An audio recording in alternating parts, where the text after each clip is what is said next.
আমাদের মায়েরা মারা যায় মূলত হোম ডেলিভারি করার কারণে। যেই স্বাস্থ্যনীতিতে একজন মা যখন প্রসব বেদনায় কাঁদবে, রাষ্ট্র তার হাত ধরবে। এটা যদি আমাদের মায়েদের জন্য এরকম বেনিফিট প্যাকেজ নেওয়া হয়, আমরা একটা সবল মানব সম্পদ তৈরি করতে পারবো। যেই বরাদ্দ প্রতি বছর ফেরত যায়, সেই বরাদ্দ দিয়ে আমরা বাংলাদেশের নারীদেরকে নিরাপদ প্রসব ব্যবস্থা করে দিতে পারি।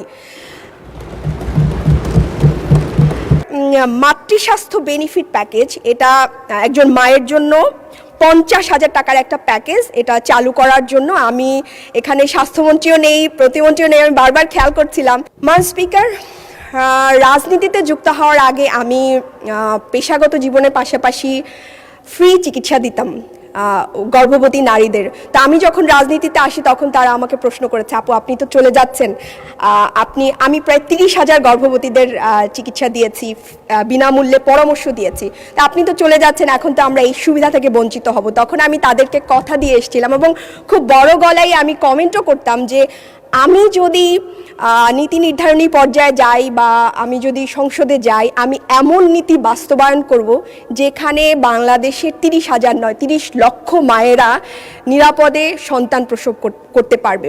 তো মান স্পিকার, অত্যন্ত দুঃখের সাথে জানাতে হয়, খুব আবেগীয় বিষয় আমাদের নারীদের জন্য। বাংলাদেশে প্রতি বছর 3.5 থেকে 4,000 নারী সন্তান প্রসব করতে গিয়ে মারা যায়। এর চেয়ে দুঃখজনক একটা দেশের জন্য কিছু হতে পারে না। মান স্পিকার, এই মারা যাওয়ার পিছনে একটা কিছু কারণ রয়েছে। তার মধ্যে দেখা যায় যে WHO যে নিয়ম, সে অনুযায়ী একজন নারীকে 8 বার অ্যান্টিনেটাল চেক আপ করার কথা। বাংলাদেশে মাত্র 5% নারী 8 বার চেক আপ নেয়, এবং 4 বার হলেও আমরা স্ট্যান্ডার্ড বলি বা ধরে নেই যে ওকে, সে 58% নারী এই 4 বারও নেয় না। এতে কি হয়? দুর্বল মানব সম্পদ তৈরি হয়। এই যে হামে এতগুলো শিশু মারা গেল, এদের সাথে কিন্তু এই যে গর্ভ অবস্থায় একটা অপুষ্টির একটা সম্পর্ক মাননীয় স্পিকার থেকে যায়। তো আমি আপনার মাধ্যমে আমি বরাবরই বলেছিলাম যে আমি এমন স্বাস্থ্যনীতি চাই, যেই স্বাস্থ্যনীতিতে একজন মা যখন প্রসব বেদনায় কাঁদবে, রাষ্ট্র তার হাত ধরবে। এবং পার্শ্ববর্তী দেশ শ্রীলঙ্কা এই কাজটা করে। শ্রীলঙ্কা মাতৃমৃত্যুর হারকে ঈর্ষণীয় পর্যায়ে কমিয়ে এনেছে। সেই শ্রীলঙ্কার কাছাকাছি আমি একটা মাননীয় সদস্য, আপনার সময় শেষ, আমি আপনাকে আরো 3 মিনিট বাড়িয়ে দিলাম।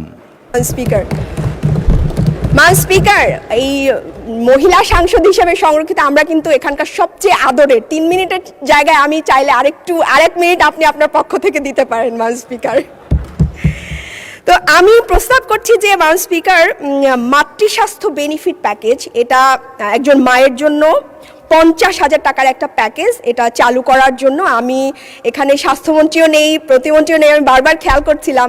এবং আমি একজন বিরোধী দলের নারী সদস্য, আমার এই গুরুত্বপূর্ণ কথাটি, এবং এই খুবই গুরুত্বপূর্ণ এবং আবেগময় একটা জায়গা নারীদের জন্য, এই কথাটি আমার সংসদ যারা আছেন তারা নেবেন কি না, আমি এটা নিয়ে, তারা নাই, আমি তারপরেও বলছি। এবং এটা কিন্তু দেশের জন্য, এবং আমি রাজনীতিবিদ নই, আমি জুলাইয়ের পরে এসেছি এবং আমি মানুষের জন্য কাজ করতে চাই। এটা একটা বড় জায়গা। এটা যদি আমাদের মায়েদের জন্য এরকম বেনিফিট প্যাকেজ নেওয়া হয়, আমরা একটা সবল মানব সম্পদ তৈরি করতে পারবো। এর মধ্যে কি কি থাকবে মাননীয় স্পিকার? আমাদের মায়েরা মারা যায় মূলত হোম ডেলিভারি করার কারণে। 30 লাখ গর্ভবতীরা, প্রতি বছর আমাদের 30 লাখ গর্ভবতী মা হয়, এর মধ্যে 10 লাখ মা বাসায় ডেলিভারি করে, তারা হাসপাতালে আসতে চায় না।